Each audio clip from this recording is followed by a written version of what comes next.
Shalom. I want to give all praises, honor, and glory to Yahweh, Hashem, Yahweh Shai, Hashem, Rakha Kodash. I want to give double honors to the apostles and elders of Great Millstone, because those are the men who I learned this truth from through the spirit and power of Yahweh, Hashem, Yahweh Shai. Yahweh is the true name of the God of Israel. Yahweh Shai is what the world ignorantly calls Jesus Christ. But his one and only true name is Yahweh Shai. And my bad if the audio doesn't sound too good. I recently I had to get rid of my other phone, due to a particular situation. So this phone is not so good, but you know, still got to get the job done. But anyways, this video is going to be about scoffers and markers and the end days, because that's a part of end time prophecy. And when you come into this truth, you have to grow a backbone, and you have to understand that just like the scriptures say, there's going to be more people that die than be saved. And some of these people, they're going to be your family. Some of them is going to be the wives or wife you currently with. She may be like Lot's wife and look back. You know, she may be your wife right now, but then next week she could be your ex. So it could apply to her or just your ex girlfriends and people that don't know you. All right.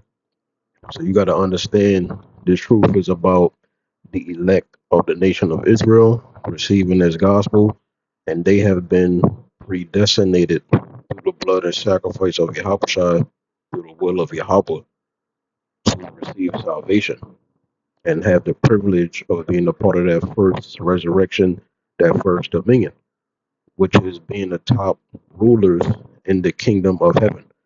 All right. So without further ado, let's get into it.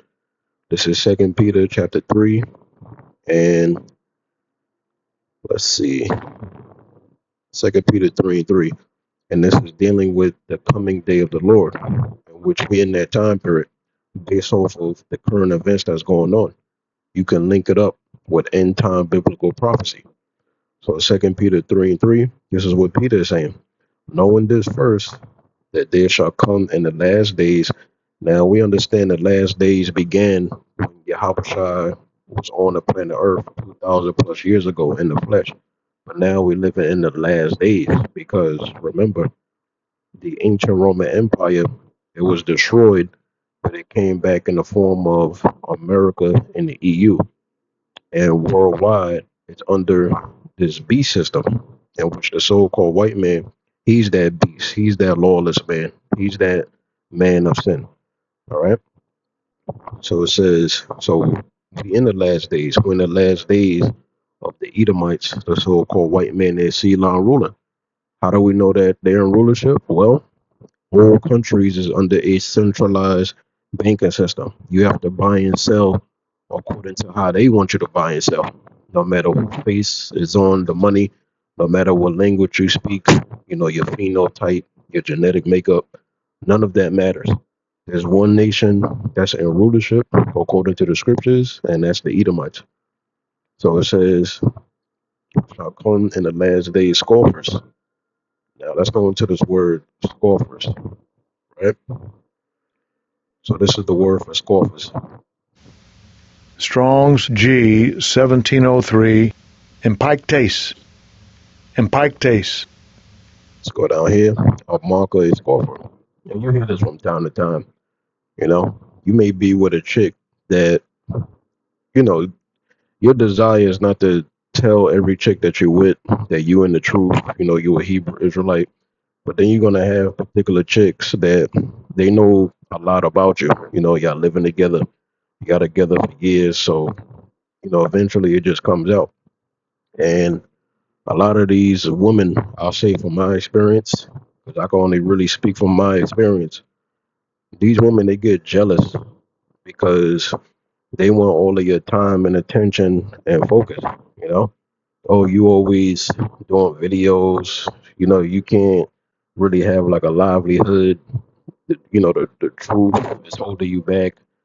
I wish you wasn't going out every Saturday. We need to be out in the world more, because that's a woman's mindset. Her mindset is carnal, is fleshly, and it's not spiritual. And she gets jealous over this truth, because this wisdom, this truth is likened unto a woman named Sophia, metaphorically. All right. Wisdom is likened unto a woman named Sophia. So these women, they get jealous. All right. So they start to scoff and mock you. You know, maybe you might be one of them type of brothers that, you told everybody about the truth, and now everybody pretty much became your enemy, right? Their markers and scoffers, your family, co-workers, people out in the world, old friends, even people you don't know. All right. So this is what you have to deal with. And you got to have the mindset that, sticks and stones may break my bones, but words will never hurt me. All right. Because these people, they're born in vain. They don't understand the destruction and the judgment of Yahweh and Yahweh. First and foremost, for you Israelites, you so-called blacks, Hispanics, and Native American Indians. Judgment is coming for two-thirds of the nation of Israel, which consists of all the unbelieving Israelites in America. So let's go back. Then you have people that say, "Oh, get a job. Y'all wasting your time. Oh, y'all said this in 2011. Y'all said this in 2009. Y'all said this under the Obama regime. That the mark of the beast is going to be mandatory. Martial law is coming. Yeah, but the scriptures say what? We know in part and we prophesy in part. The job of a servant is to wait.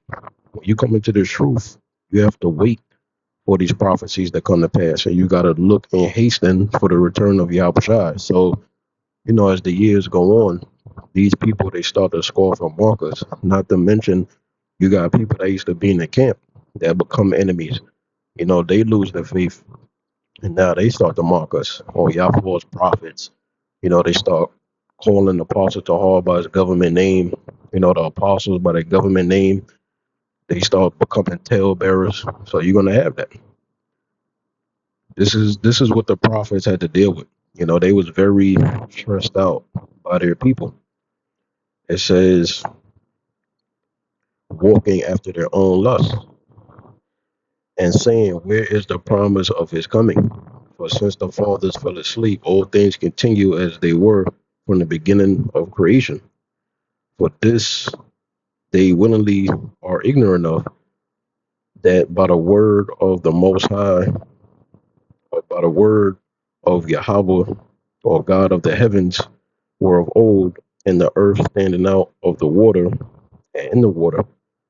So pretty much is going into the first death, which is the flood that you read about from like Genesis the seventh to like the ninth chapter. All right. So you had people that was in their incredulity back then, in which the word incredulity, it means unbelief. So you had people, they didn't believe that it was going to flood. They never seen that before. So since they never seen it before, they didn't have faith that it was going to happen. But who had faith that it was going to happen? Noah. That's why he built the ark. All right. So that's it with that. Let's go here. This is Second Esdras chapter 15, verse 3. It says, "Fear not the imaginations against thee." Yeah, don't worry about these people's threats. Don't worry about the persecution. Even the tribulations we're gonna have to go through, being demonized, being lied on. They may even go as far as to use AI to lie on us. All right, because AI is demonic. It has the power to pretty much anything that you imagine, even something that's not, physically true, something that's made up. People will believe it. Why? Because that's what they can see. All right. So you never know. They may use AI to demonize particular brothers and then demonize, the camp or camps. All right. They already started doing that on a very low level. So don't worry about these people. Why? Because they born in vain. We need to only worry about how Yahweh and Yahweh Shai thinks of us. Excuse me.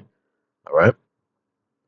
So it says, "Let not the incredulity," which we go into this word a lot.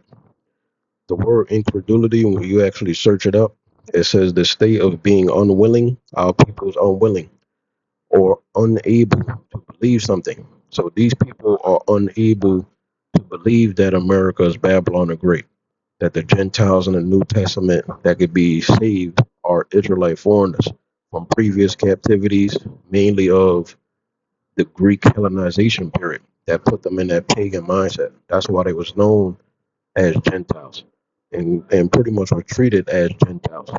All right. But our people, they don't know that. They don't want to believe this gospel, the good news for the seed of Israel, the so called blacks, Hispanics, and Native American Indians. They don't want to believe in the truth. So the Lord is telling us, beginning with Ezra's right here, let not the incredulity, right, the unbelief of them, unbelieving Israelites, because not every Israelite is going to be saved. And even if you know you're an Israelite, that don't mean you're going to be saved. That don't mean that you was predestined unto salvation. That don't mean that you teach the correct gospel and doctrine. That's going to make the elect wise unto salvation, including yourself. Not every Israelite that comes into this truth is going to endure unto the end. All right. Just because you got a garment on, you ain't saved yet. So you need to fear the Lord. You need to pray and keep the faith unto the end. It says, let not the incredulity of them trouble thee that speak against thee. So don't worry about these people.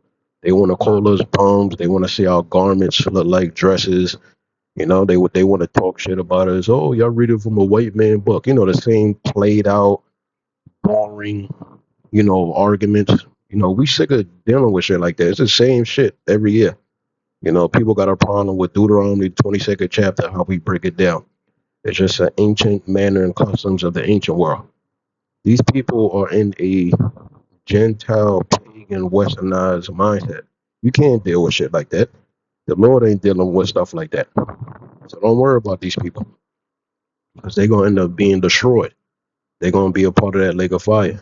It says, incredulity of them that trouble thee, that speak against thee. So let them talk their shit. They want to write negative comments. Hey, go ahead. Seal yourself unto destruction. Now, I'm going to read Second Chronicles 36 and 15, and then I'm going to actually read all of this so we can actually understand or have like a brief description of what was going on, right? So let me go here. This is Second Chronicles chapter 36 and verse 15. This is one of my favorites. It says, and the Lord God, right, Yahweh God of their fathers, of the Israelite fathers, right, sent to them by his messengers. Who's his messengers? The prophets. Rising up betimes, right, early in the morning, and sending, right, the apostles. The word apostle means sent away, because he had compassion. So when you see the prophets, not only is that a spiritual altar, not only is the presence of the Lord with us, I'm talking about the great millstone camps and brothers that teach exactly like us and like mine. The spirit of Yahweh and Yahweh is with us, all right? Through what? The comforter, which is the scriptures, right? The comforters. So when you see the prophets, that's a sign of compassion from Yahweh and Yahweh.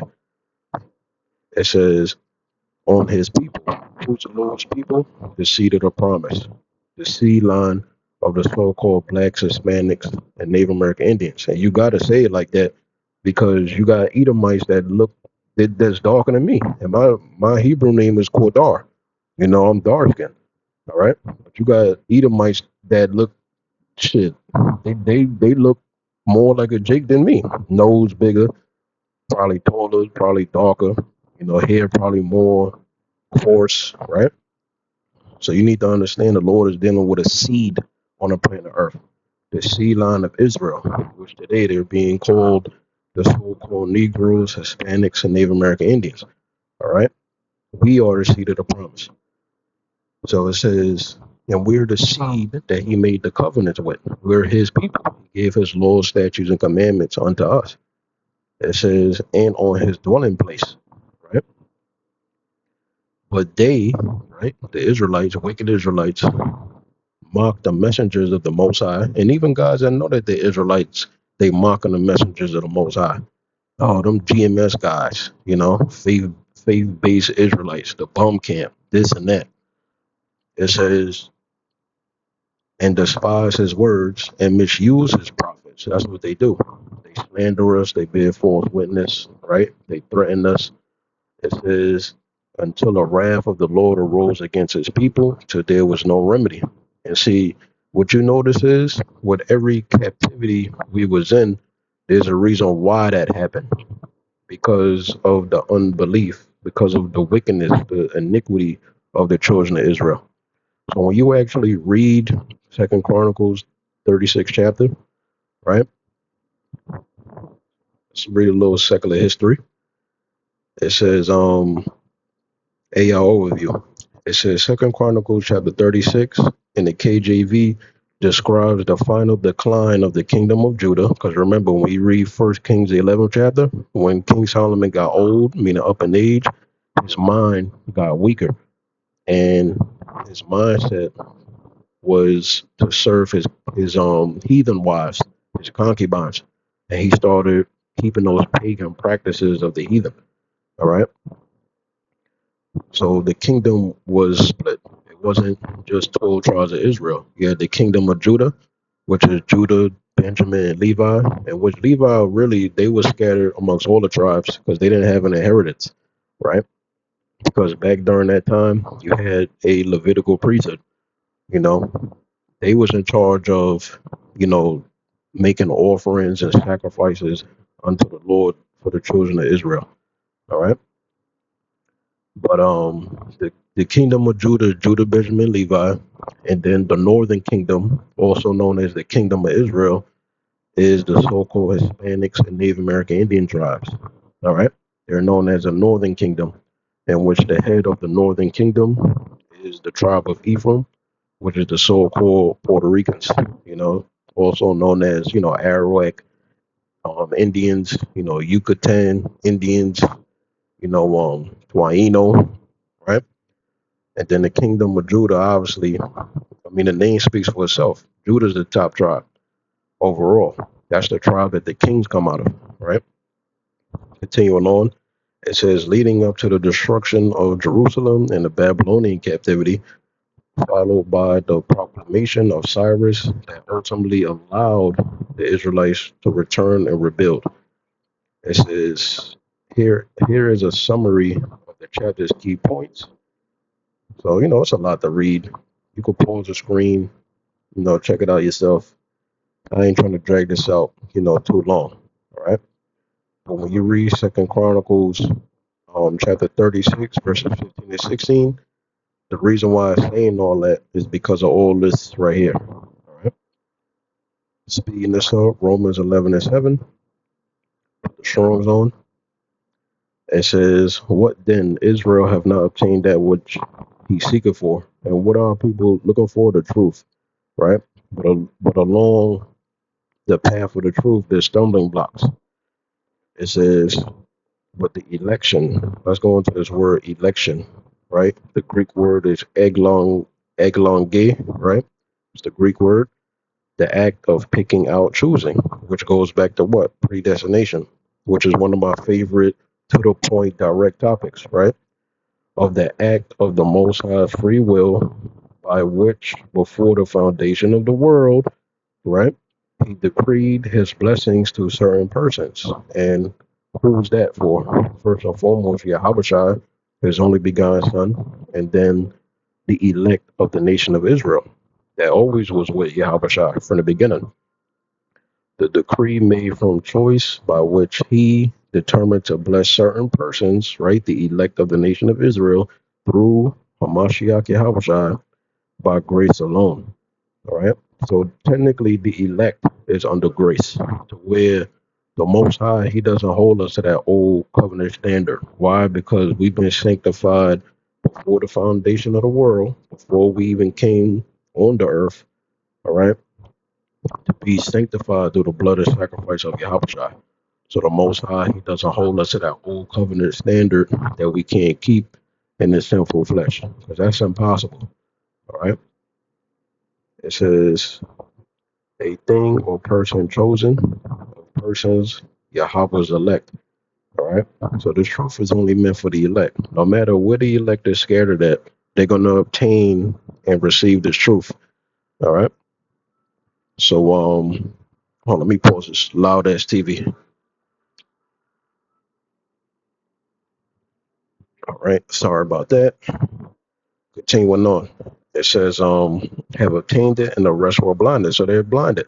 These scoffers, these markers, they don't realize who they're talking to. They don't realize who they're treating badly. All right. So now let's read this.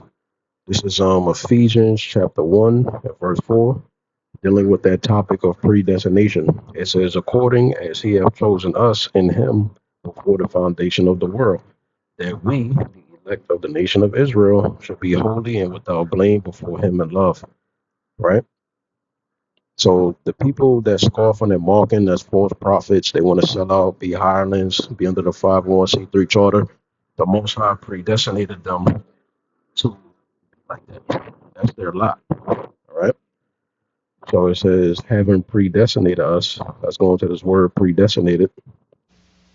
Strong's G 4309. Praorizo. Praorizo. To predetermine, decide beforehand in the New Testament of Yahweh's decreeing from eternity to foreordain a point beforehand. So it was already predestined who was going to be a part of the elect, who was going to be in the truth, remain unto the end, receive salvation, and who was not. All right. So to the praise of the glory of his grace, wherein he hath made us the elect of the nation of Israel, accepted in the beloved, which is Yahushua, in whom we Israelites overall, but it begins with the elect, who have the privilege of stepping into that new covenant first, before the rest of the nation, in whom we have redemption through his blood, right? Through Yahushua's blood, making him a high priest, a mediator, and a savior, the forgiveness of sins according to the riches of his grace. Right? So that's the point. You know, your life is meant to turn out how it's turning out. All right. You know, people talk about, oh, I wish I could take this back. Nah, everything is predestinated. So these scoffers, you know, they laughing now, but they're gonna cry during Jacob's trouble when all hell breaks loose in the form of a global economic collapse. Lord, when he was edified, Shalom.